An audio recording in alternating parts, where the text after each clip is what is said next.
Well, good evening. The facilities that the United States attacked this evening were those that were designed to produce the highly enriched uranium for use in a nuclear weapon.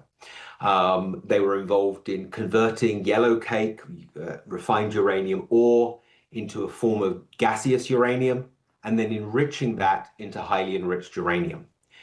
The problem the United States and Israel have is Iran almost certainly has materials and equipment whose location we don't know about. So I've heard a lot this evening about the success of the attacks and how about the United States and Israel have destroyed facilities.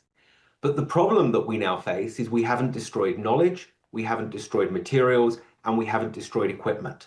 And I don't think this attack has set Iran back nearly so far as some of the suggestions have indicated. So, James, let me ask you more about that, because that is the suggestion that, maybe you can't take out the knowledge, maybe you can't take out, all of the equipment and facilities, but if you can set them back a number of years, that you weaken them dramatically, you could potentially reset peace talks or nuclear negotiations in the future.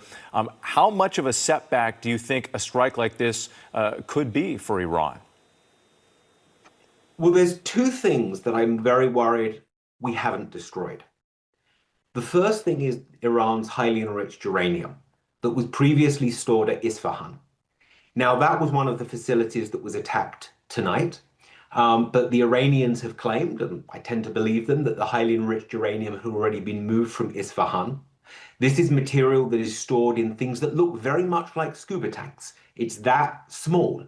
Tracking that material is going to be exceptionally difficult.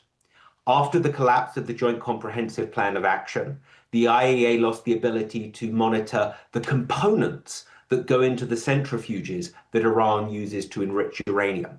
In my opinion, they've likely been spread around the entire country. What this means is that Iran has the ability to reconstitute its program, probably in a short number of years. And don't forget, one of the arguments against the Joint Comprehensive Plan of Action was that 10 to 15 years wasn't good enough of a delay.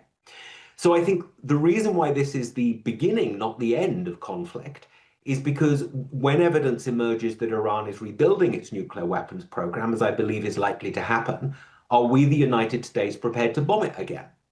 And if it starts to reconstitute again, are we prepared to bomb it again after that?